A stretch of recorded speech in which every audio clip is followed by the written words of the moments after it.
How dare you, sir? How dare you?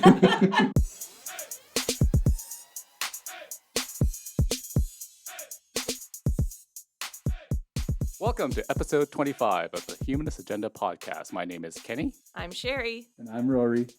and today we're going to talk about non-believers, believers. Reasons why people might choose to leave their religion. So we had a talk from Bob Ripley. He is a former pastor at a very popular church here in London. And he told us about his life after the church, after he left. And so his career essentially is that he was a pastor, and then he retired, and then he denounced religion. And it was a huge thing in London. It was a big controversy where people were really mad at him, and yeah, so there was this big crazy thing that happened. And obviously, people within his religious circle were concerned and want to understand his decision, and a few times probably attempted to also bring him back. Or just denounced him altogether, Well, because religion does that. I feel like more people were trying to bring him back.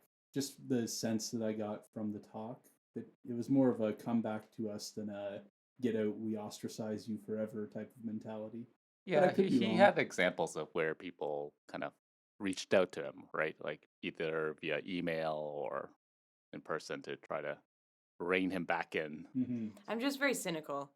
I used to have a friend who was Jehovah's Witness, and that is like, you denounce the people who are not in your religion. Like, it's bad. I've always experienced they just pray for you. They just need to pray for you to come back. That's at least from my experience. Oh, they say that. They like cut off contact with people.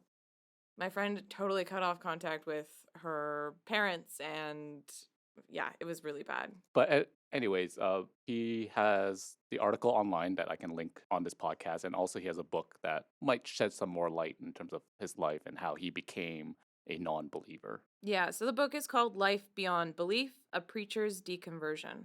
And it's a really good book. I got through one chapter in the time between when he talked and when we're podcasting. It's really good. Okay, cool. Yeah. Is it a really personal story, or do you feel like it has applications to other people that they can kind of see themselves in it, and a general usability of this book? I think a general usability. I feel like he talks a bit about a personal life, and then a bit about it's a lot about how he came to those decisions. So how people might make those decisions to leave religion. It's very interesting. So, open question to everyone. Were you guys religious in the past? And did you become a non-believer, or were you always a non-believer? Goodness, prying into my personal life.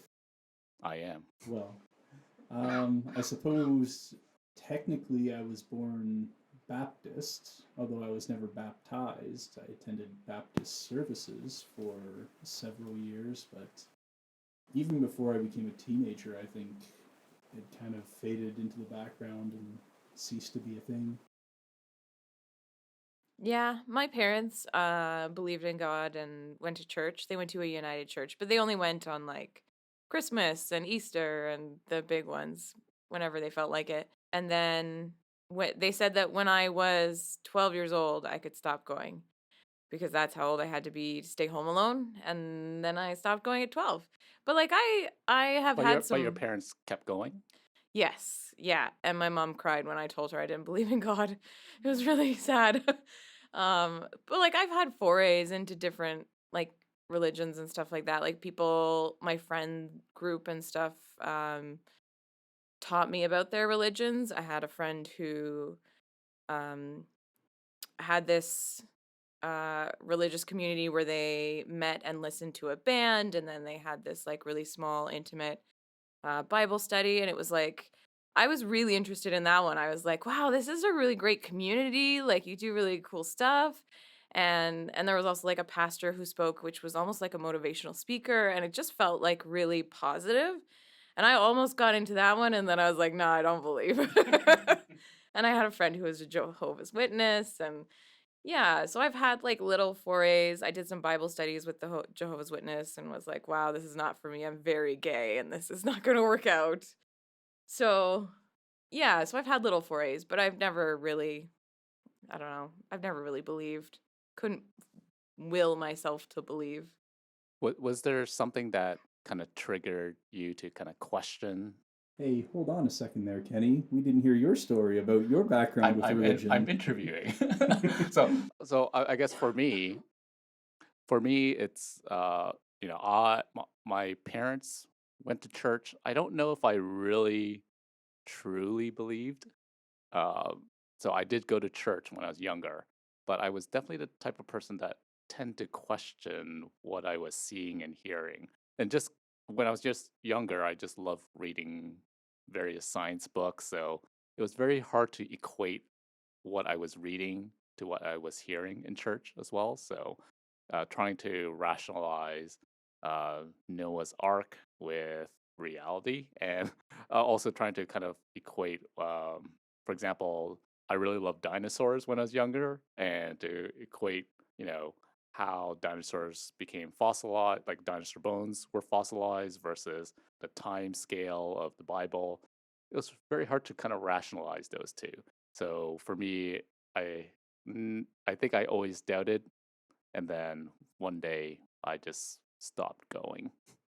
So that's basically my journey. I I can't really recall a time when I actually truly believed in God. So I guess I've always been an atheist.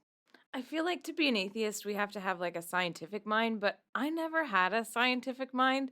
I was very creative and very like daydreamy, and I enjoyed the idea of God and things like that. But I think I was very disillusioned when I found out that Santa was real. Santa's real, children. Turn away. I think I was very disillusioned by some lies that my parents told me, and then sort of was like, well, this doesn't sound realistic, and Everything's a lie. yeah. So yeah, I don't know. Some people seem to transition kind of without having a scientific basis. But at the same time, there are some people. When I think about various scientists, there are definitely like scientists that still believe in religion. So I'm always fascinated by how they kind of rationalize that in their heads. I Yeah. actually have a thought on this, in that Okay. I do think that there's some fluidity between people becoming religious and non religious. And to some extent, at least, I think it depends on the state that your life is in, whether you're experiencing a crisis, a tragedy, or more than anything, impending death is what moves people into the believer column more than the non believer column.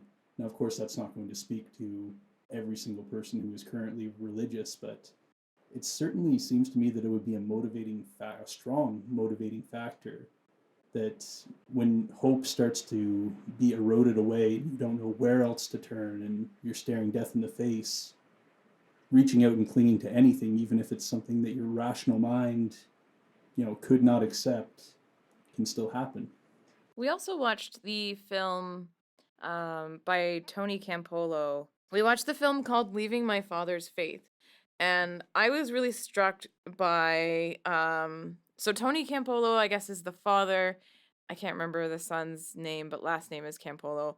And Tony Campolo is this big evangelist preacher, still believes in God, that sort of thing. And the father, the Campolo father, he has this struggle with death and what death will bring for him. And the son is sort of saying, like, this is my life, and once I die, that's it, and I'm going to enjoy and really live this life while I can.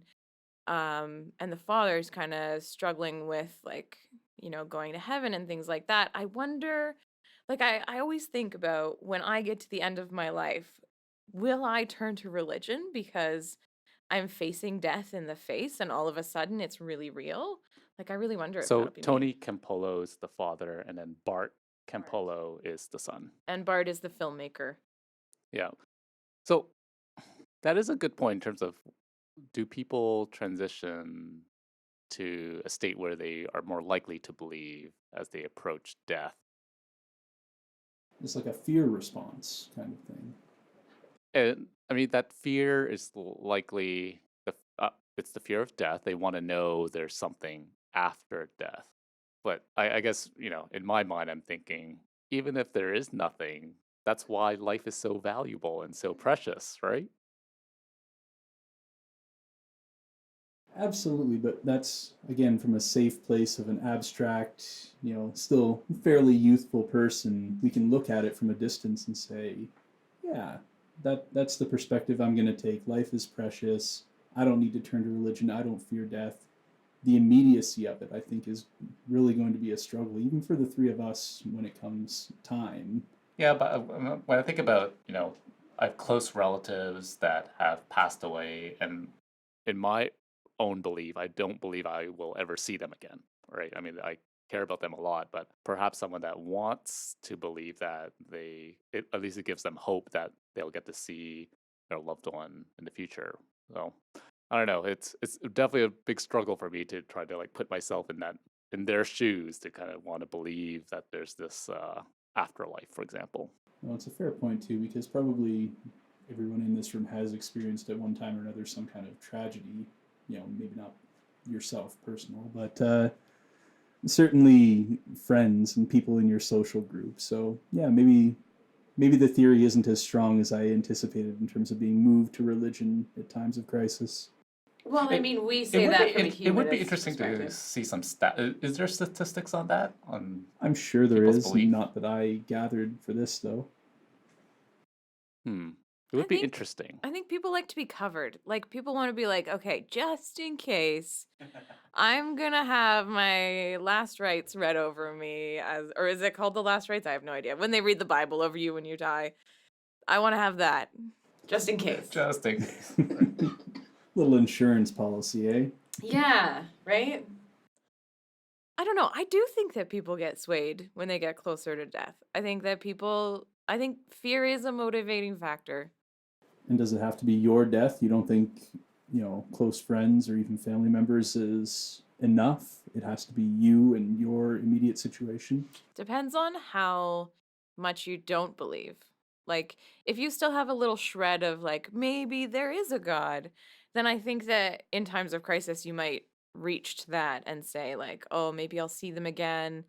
Maybe they're looking down on me, that sort of thing. But I think that if you are rooted in a very atheist or humanist perspective, I don't think that you can really go back there. But one of the good questions that Bob Ripley pointed out was, what would actually make you believe in a God? Like, what would have to happen for you to kind What of would it essentially, take for yeah. you to believe?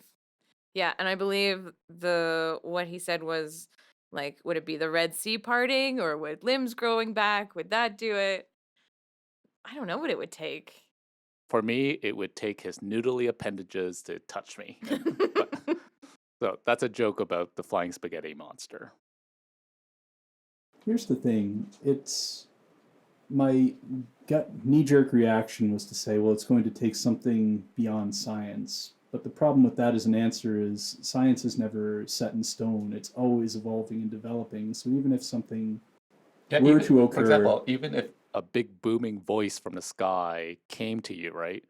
You would still try to apply the scientific theory to figure out where's this voice coming from, and can I disprove that it's a higher entity.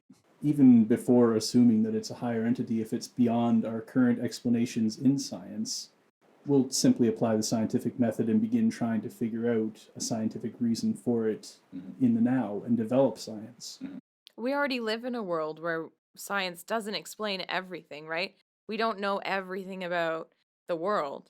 So, yeah, I think that But it's odd that sometimes the automatic answer is it's because of God, right? If someone does, yeah.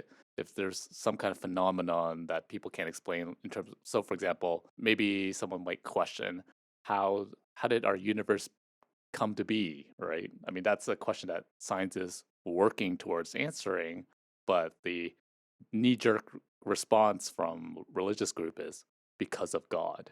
Nothing left to figure out when you apply the divine solution to the problem. Yeah, like it answers everything. And how could that be a satisfying answer for people? It's like, hey, it's magic. magic solved this. And then you're like, what? What do you mean magic? How did this magic happen? I want to know more about this magic. It's beyond our understanding. It's because of God. Is it a personality thing that some people are okay with things being currently unknown and working towards a solution versus some people need a definite answer right now to feel stabilized in their world?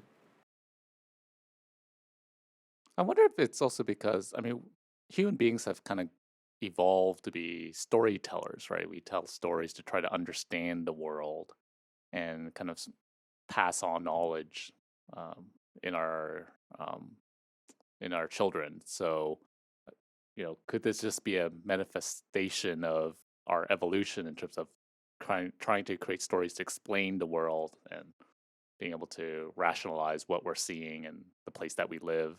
For sure. I think that's what the Bible is. There's a whole bunch of stories that came together to try and rationalize the world. Yeah, and there were no better explanations. But now we have better explanations. So I don't understand why we're still going back to the stories. I don't know.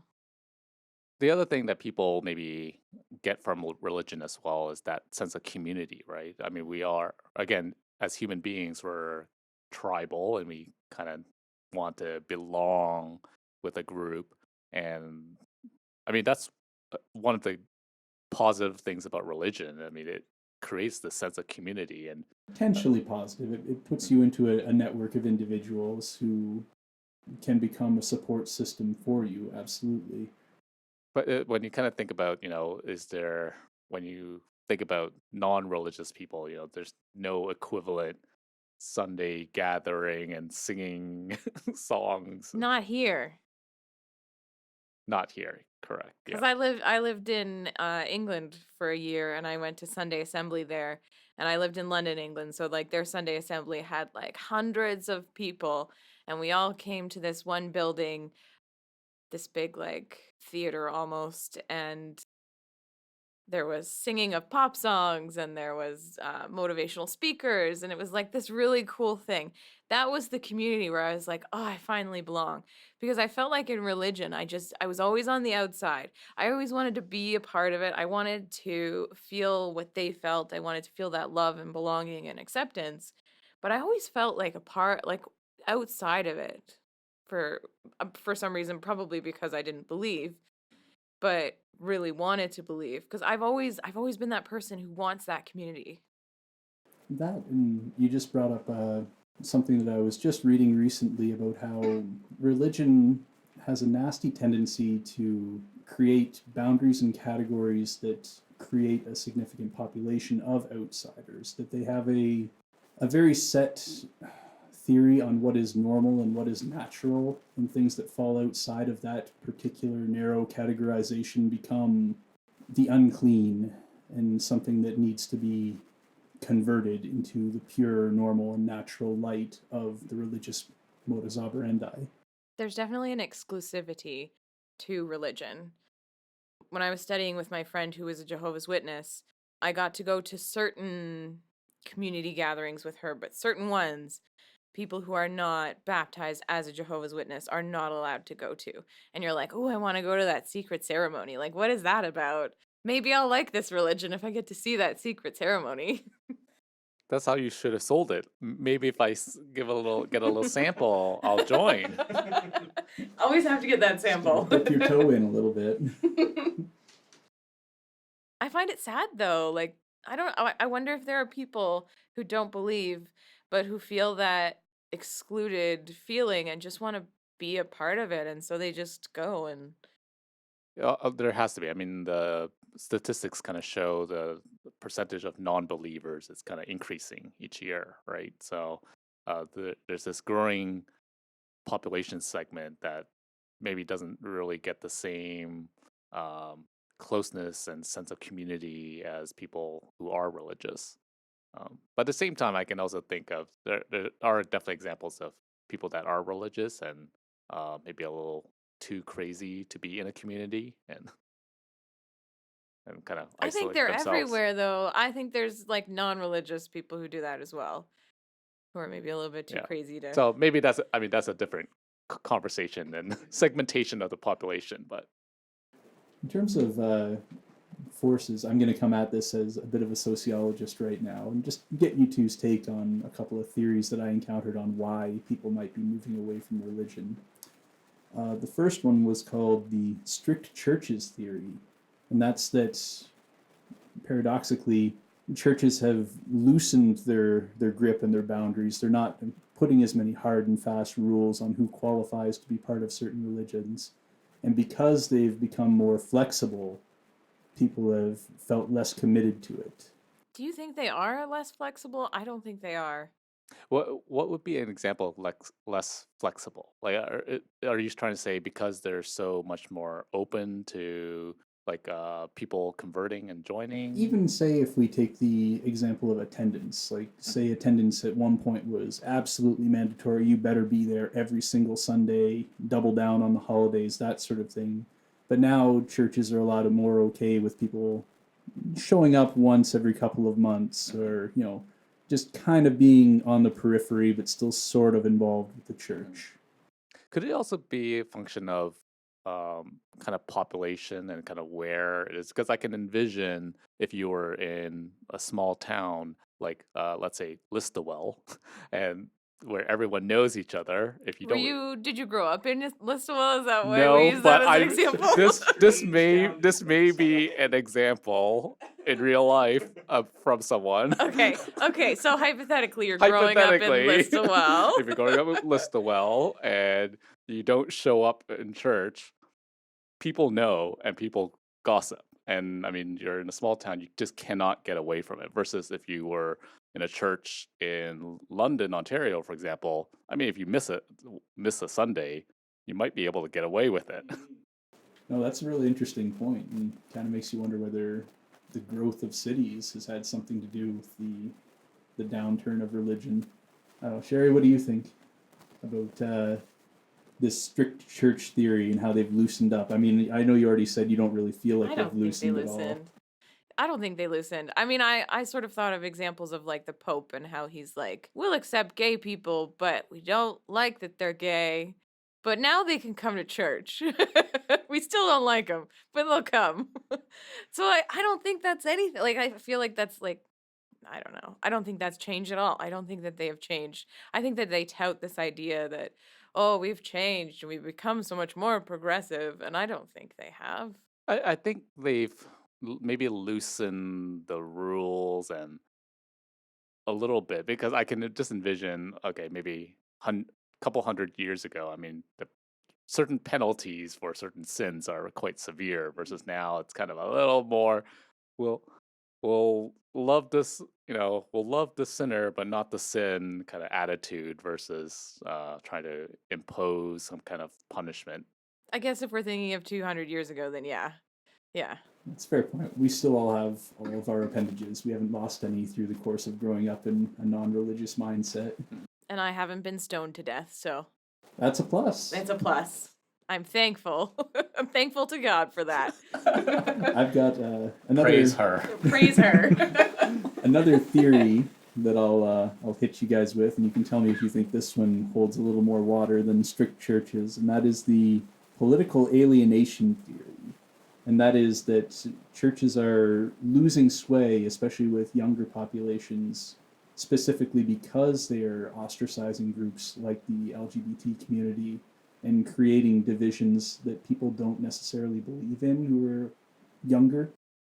I can definitely see that. Like, if you kind of think about the younger generation, they're definitely a lot more accepting of basically LGBT.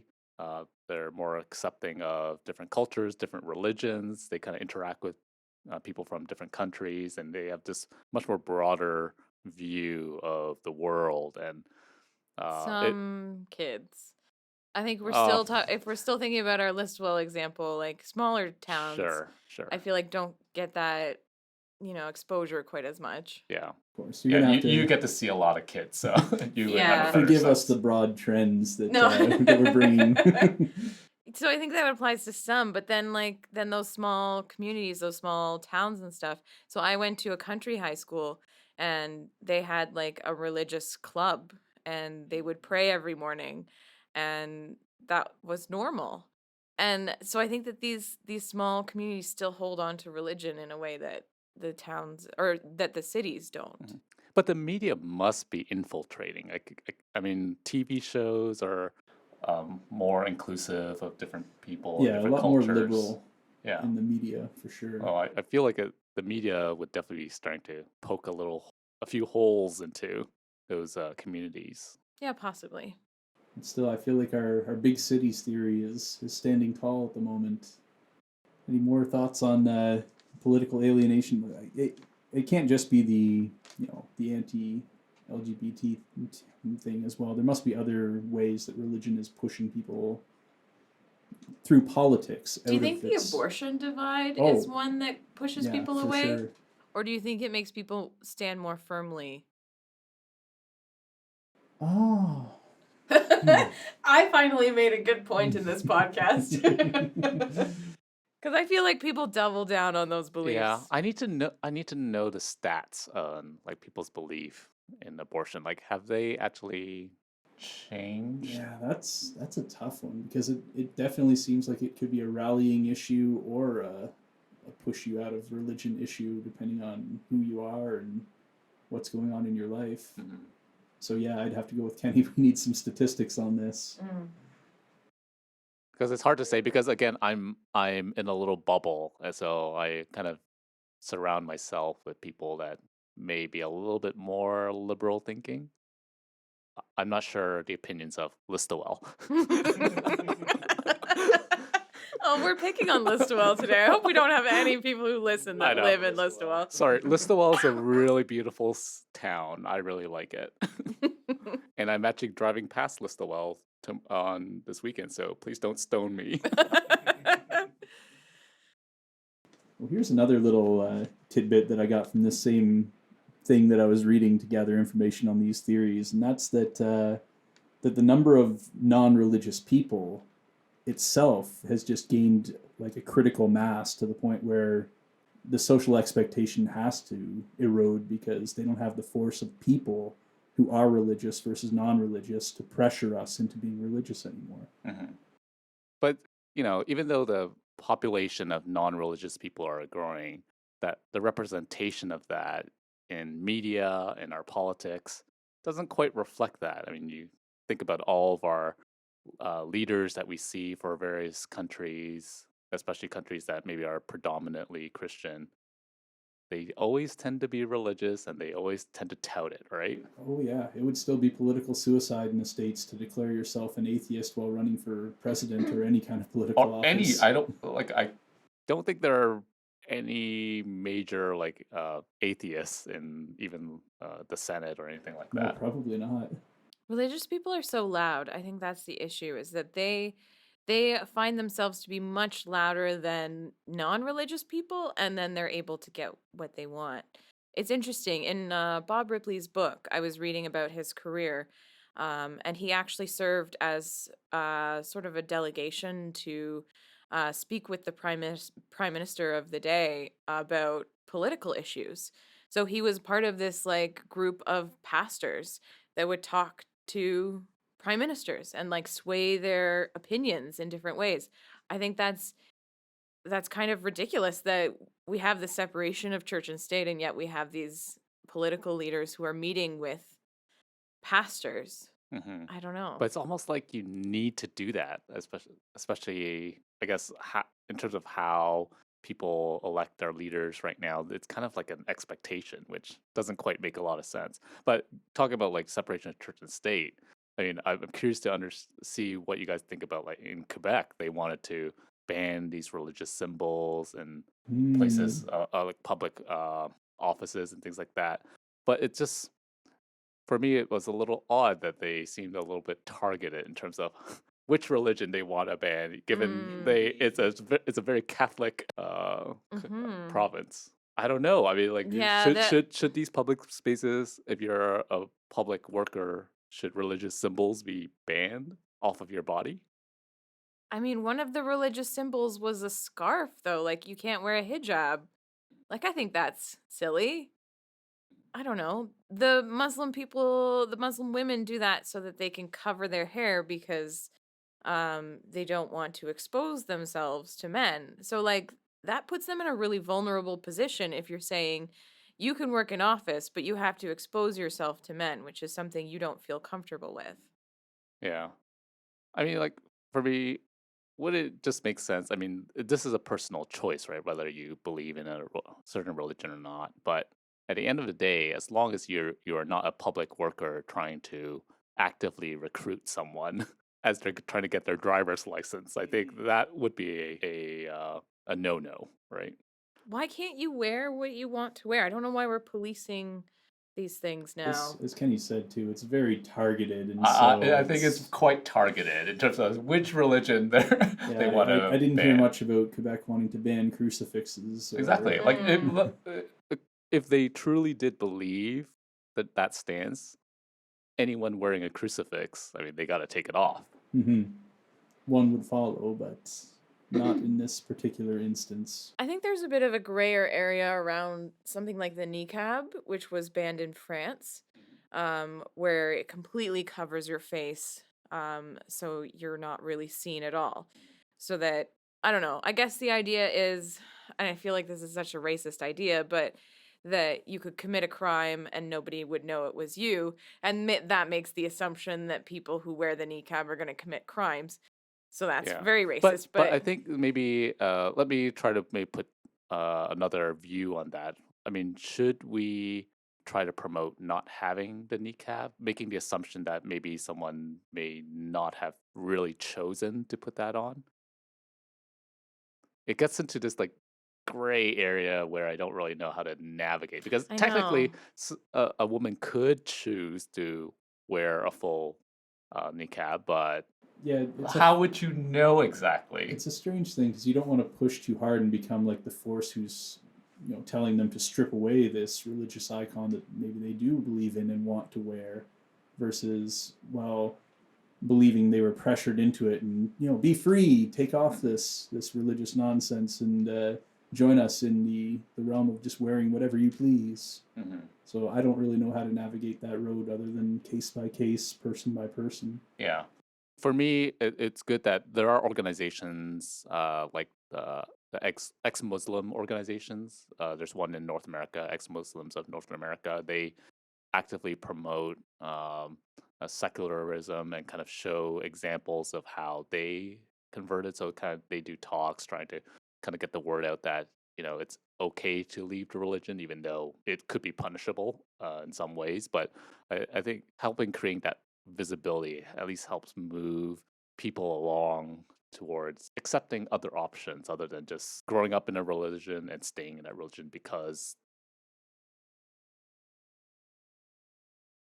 they feel like they have to. That's a really good point. As long as it's been promoted that the choice is there and that you're free to make that choice at any point, then I think that's really what matters more than creating specific laws to give a one rule catch all type of scenario. I think that helps a lot as well, giving people the choice, specifically women. So once those women leave the countries that they're in that force them to wear possibly a niqab, possibly a hijab, and come to Canada where they don't have to wear that, I feel like people are much more likely to deconvert from their religion because they understand that, oh, now I have that choice instead of being forced into it. And now we don't know where to go from here. I'll bring in another sociological figure, a juggernaut actually, who had something to say about religion that I'm sure you've all heard before. Our old friend Karl Marx, who coined the term that religion is the opiate of the masses. Do you think that to some extent people are seeing religion as a system of social control more than a community, and so it's something that they want to break away from for that reason? I don't know if people want to break away from it.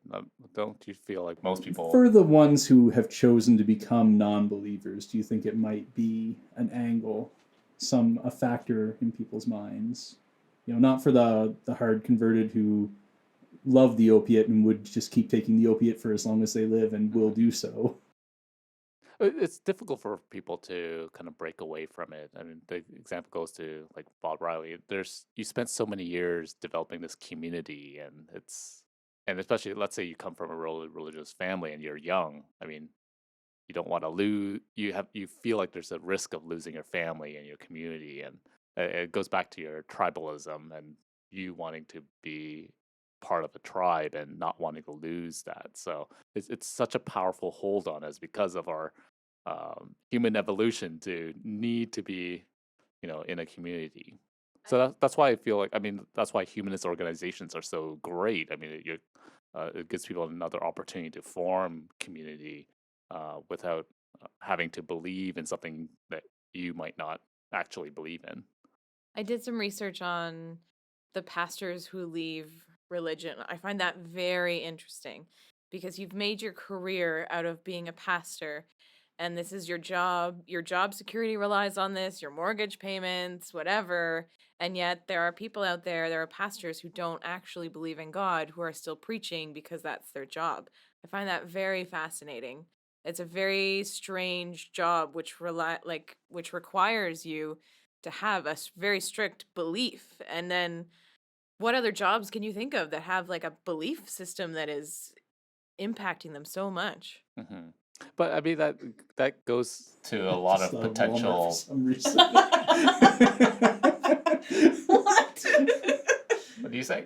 Some certain corporations have fairly cultish beliefs that they Well, impose yeah, on I their was gonna, workers, but go ahead. I was gonna mention like, so let's say you worked in the oil and gas industry. I mean, this is your livelihood, right? The moment your livelihood is threatened, you're not really going to try to do anything possible to kind of destroy your own livelihood. So I can understand that. I can understand why if you are a priest and you suddenly figured out that you don't really believe in God, there are a lot of external factors that are preventing you from leaving. So if you were, for example, working in the oil and gas industry and you do believe in climate change, it's going to be hard to like get out of it. I mean, you have, let's say you had a family to support. This is the only job you've ever known. You're living in Fort McMurray, and I mean, what are you going to do, right? I found it interesting in the movie we watched, the Leaving Your Father's Faith movie, where Bart Campolo actually became a humanist chaplain at a university. I think he kind of saw this. He was very, I guess, entrepreneurial maybe, and saw this gap in the workforce that he could kind of fill. So he's still kind of he's a preacher almost, but he's a humanist one. So is it just mainly motivational then, the stuff that he presents? What does a humanist Yeah, preacher mean? I don't know. I think he provides guidance. I have no idea. I should What have does looked he into that more. preach? Love and happiness and being okay with not being in a religion, I think. I could see that. Do you think more university campuses need something like that? Does Western have something like that? Gosh, don't ask me. I don't know. I'm so unaware of the different groups. As you're wearing a Western hoodie. And have been affiliated with the university for many, many years, but know nothing about the groups and affiliations beyond my immediate small sphere. Yeah, well, there's too many gross little students there, so. How dare you, sir? How dare you? What? You're not one of those undergrads, right? Oh, you're speaking. Oh, okay. I'm talking about just the about undergrads. the undergrads. Come on. In their UGG boots and their Now, Starbucks coffees. So judgmental, both of you. I was just joking. I may or may not be joking. Well, to spin us back to another great figure in the views espoused about religion, I've got one more, and that's Richard Dawkins, who said that God and faith are both viruses of the mind. Yep. Agree or disagree?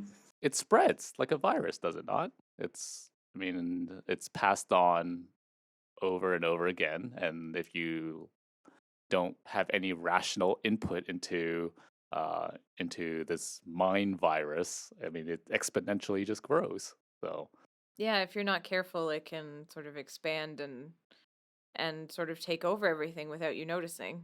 Aha. Well, if that's the case, do you think that a person could succumb to religion? That despite holding anti-religious views, that if they were steeped in a community that is highly religious, do you think that they would give way and eventually? Maybe to survive, because I feel like, I mean, think back if you were in a small community, if you were a priest, I mean, in order to survive in your community, you may have to play the part, right? That this mind virus analogy makes sense. It just gets passed on and on and on throughout the ages, and trying to get rid of that is pretty difficult because of this. If you're not part of this collective thought process, it could potentially kind of risk your livelihood. It could risk your, ability to form relationships with people, etc. Even as a common citizen being refused service by different establishments that have decided we only serve clientele who hold a certain belief system or are not part of certain ostracized communities. Yeah, I mean, we've seen examples, at least on the LGBT community, where people are denied services, right? Because of religious beliefs. My mind goes whirling back to, wasn't it was a cake incident where a cake baker refused to make a cake for a queer couple. Can't remember if they were getting married, mm-hmm. and they wanted a cake, and the baker said no. Mm-hmm. Where was that? Was that a local story, or was that just something that blew up in the news? I feel like that was in the U.S. It was in the U.S., yeah. Mm-hmm. Going back to your idea of like a virus, I think that's why we have cults. Like people, if you want to believe bad enough, I think that you maybe convince yourself of something. Like there are so many people who get stuck in cults because they see this community and they see this gathering that's so full of love and hope and something that they need in their lives to fill this hole, and so they'll do anything to believe in what the cult is believing, and cults get so many people. And the odd thing is, people don't realize they are in a cult when they finally actually get into a cult. So there's a interesting documentary on Netflix by Vox Explains, and they kind of did an episode about cults. But it's really interesting that people don't actually realize that they are in a cult when they have finally been recruited into a cult. I find cults very fascinating because the things that people would be persuaded to do, it's amazing that because they're surrounded by these people who, believe so deeply the same things, that they'll just be persuaded into doing whatever. Mm-hmm. So maybe, I mean, a question in terms of how do you convince someone, like Richard Dawkins, he's been known to maybe have a more harsher tone when he's talking to people about his own beliefs, and also when he talks to believers. I mean, does it take this like harsh tone to like get it through people's heads, or do we need to like coach them and handhold someone into becoming non-believers, or basically giving them an option to think a little harder? So it's an interesting question because you'd think on the face of it, there's so many things that just seem flatly insane in religious texts that I think even our guest speaker said that you can't just point out facts to a believer because it's not about facts, it's about belief and faith. Sorry, what was our original question? So I mean, what would be the right approach, right, to try to how to coach them, people along to kind of maybe as a proponent of the freedom dividend, make America think again. That's his slogan. So how do we make people think again? I think the idea that we should be converting people to humanism is just very flawed. I think people, when they believe something, they are going to find every way to believe it, and there's no But as you stopping kind of them. think, what would be the ideal world in terms of having people being able to think critically? I mean, it's not necessarily to like convert them, but how do we kind of raise the consciousness of people to kind of think a little more in terms of what they believe in? I think it might be beyond individual or even small collective control. I think the institution itself, which is in decline already, the institution of religion, it just has to be allowed to naturally fade from importance. And that's what's going to probably shed the most believers into the non-believer category. Do you think that's possible, that one day it will just sort of fade from importance? Because I don't think so. Absolutely, I do. I think it's already lost an enormous amount of its significance just in the course of a few centuries. So, if we predicted that it would just continue along the relative trajectory that it's on, then it's on a collision course with unimportance already. I don't know. There's still a lot of people that believe the world is flat. Yeah. That is part of the counterwave of right-wing populism, which will hopefully also abate eventually and fall back into the realm of reason and I don't know. compassion. Now, the more I'm thinking about it, the more I'm losing hope. I just don't think it'll ever fade completely.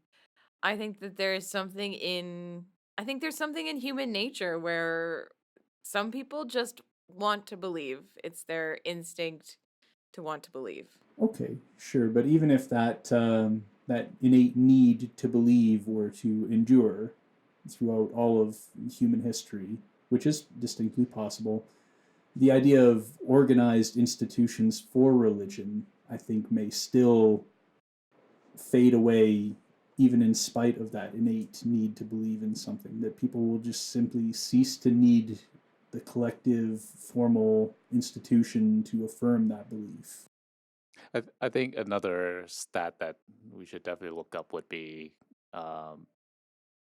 if we had a good understanding of the revenue basis of churches to kind of see whether it's actually increasing or is attendance decreasing or increasing. I mean, that would be a good indication of whether people are just not either converting or exiting the church. I wonder if attendance is decreasing and whether the faithful are being asked to commit a little bit more of their resources to make up the difference. I don't know. Lots of questions that are beyond the scope of the facts we all hold in our heads currently. I think, I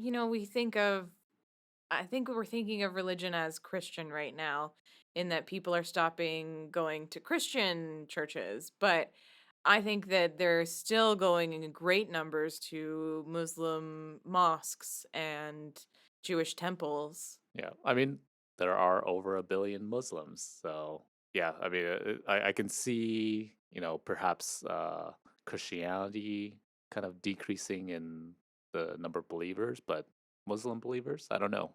Hard to tell. I just can't picture a world where we don't have religion. I just don't think it's possible. That's why I don't think it's going to fade away completely. I think we will always have something. Is that good or bad thing? I don't know. Maybe when our alien invaders come and take over, we will join their religion. The flying spaghetti monster. That is what is the one and true religion. Mm. May his That's what we're going to tell the aliens. Touch you. Especially if the aliens happen to have like tentacles everywhere, then they'll totally dig the idea of the pasta monster being our one true god. So the history of the flying spaghetti monster is basically there's a school trying to promote intelligent design instead of evolution.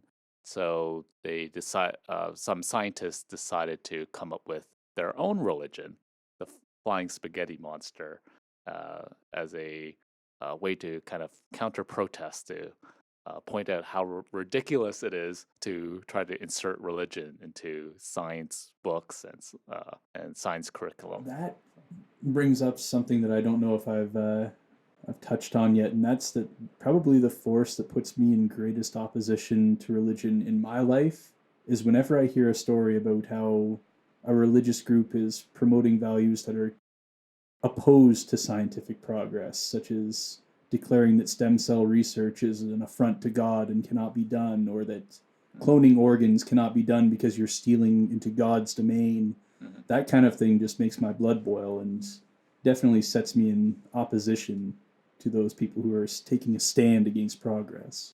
It makes my blood boil when I hear about the creationism evolution debate that goes on in schools in the US and how teachers are like, tiptoeing around this idea that they have to teach science versus God.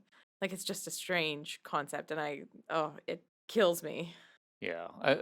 I mean, this is where I find it odd because science is not on a mission to destroy religion. I mean, science is on a mission to just expand knowledge. But for some reason, religion feels so threatened that they have to try to insert themselves into science and try to essentially destroy the scientific method. Yeah, throw up roadblocks at the very least. They're Yeah. And, in the past, science and religion have been able to coexist, right? I mean, there were people that believed in religion, they did their thing, but no one intruded on the science and the progress of science. So this goes back to, I mean, there needs to be appropriate separation here, and let science do its thing. although Darwin and Galileo were kind of looking at you sideways when you declared that. I know, I was just thinking the same thing. That there hasn't been that many conflicts. I mean, Okay, well, when the Earth isn't the center of the universe, there's a problem. Okay, maybe in the last 50 years, maybe there weren't as many conflicts. Back in the Galileo days, religion dominated everything. I mean, like, you could do something wrong and get, stoned to death. Really, the religion's height or heyday of its force of impacting social issues was Galileo's day into Darwin's day, and a little bit into the start of our, not even the start of our, I can't say that because I'm a child of the 80s, and so I still think of this century as being 1900 to the year 1999, but that is not the case anymore, so... Welcome to the year 2000. The turn of the centuries. Keep your religious fingers out of science. Yes, it would be nice if religion didn't have any sway or any pull to stop, hold, or impede scientific progress, but it seems to find a way to do it. Yeah. And if you think about it, in the last, 20 years, climate change. People didn't believe in climate change, and I think that's kind of because of religion. I think that religious people got their fingers in and were like, no, this is just the planet, and God will take care of the planet, and that I kind hadn't of stuff. heard this one before, so we're all in... I've heard this argument before, which is... It sounds ridiculous. Yeah. You're going to need to share. I didn't know that God had a divine plan to cook our planet through greenhouse gases. No. He's going to take care of our No matter planet. what happens, God will take care of us. Oh, so it's okay that we keep polluting and acting like little piggies. It's all good. Yeah. I get it. God will save us no matter what. Okay. But I think that even religion breeds this distrust of scientists. Like they don't know what they're talking about, and they've got these ulterior motives and things like that. And I think that's... It's because they feel threatened. Yeah. I mean, that's the reality, right? I mean, they're threatened by science. And going back to things that irk you guys and irk me, I've always wondered whether doctors are kind of pissed when they save someone's life and then they say thank God. What do you mean thank God? Like trained for years for this. Exactly. I'm the one that kept your heart pumping. I was the one that gave you the right drugs. Thank God. Is God on the call sheet here that helped you and nursed you? Yeah, I wonder about that as well. So I have really religious family on my mom's side, my cousins and aunts and uncles and things like that. And my cousin often posts on Facebook saying God has done so many wonderful things for me and stuff like that. And I kind of think to myself, you did a lot of good things for you, though. Are you not going to take credit for, she's on a diet right now and she's thanking God for it and for, the strength that he's given her. And I was like, but no, you had that strength. You brought that strength forward. You got to own it. Yeah. And then if something bad happened to you, I mean, are you also going to blame God, or are you going to think you did something wrong? What is it that religious people say to that, though? They usually just say, oh, God is testing God has you. a plan. God works in mysterious ways. and that God will never give you anything that you can't handle. I've heard that one before. Until you die. I don't know if, that one doesn't seem very true at all. Until you die. Well, then you can't handle it, and then I guess that's it for you. Welcome I don't to know. God's domain. Sorry you came up short, Junior. Oh, yeah. I mean, that one's really flawed. I never really thought about that one as super flawed, but yeah, it is. Well, anyways, I'm done. We're tuckered out. I'm tuckered out. Religion tires me out. But I don't know. What are some other resources that people can kind of tap into? I mean, like for me, it's I like Richard Dawkins' books and how some of his books kind of talks about. Well, one of his books is The God Delusion, but he has other books that are kind of more scientific, and to me, I really enjoy those because it really kind of puts a good perspective of the world is and nature is just fantastic, and it doesn't have to be created by some kind of designer. I mean, evolution is a wonderful thing, and understanding it is really helpful to kind of understand how we got here, how other animals got here. So I recommend Richard Dawkins and his books. For once, I have no recommendations. I don't know.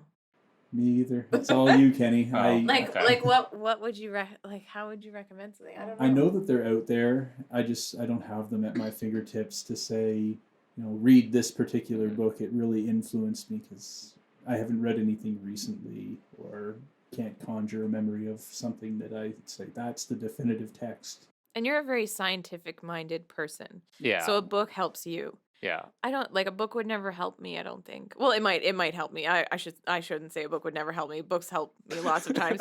But with religion, books didn't help me. So I don't know what I would recommend. I don't know, maybe documentaries and just watching everything you can.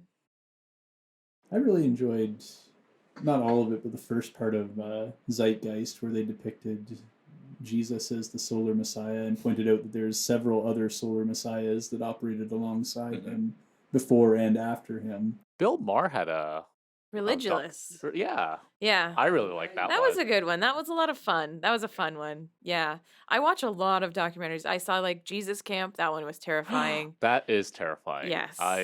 That made me uncomfortable. Yeah.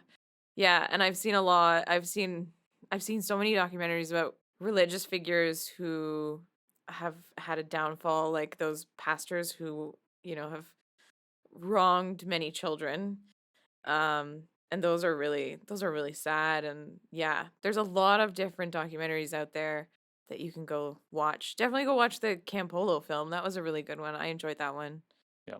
Cool. So lots of resources for people to check out. And I assume most listeners on here are probably non-religious people anyway. So hope we didn't offend anyone. Yeah. Don't know if it's really helpful for people, but at least maybe you can give it to a friend. So anyways, well, thanks everyone for listening. Signing off. See ya later. See ya. Bye.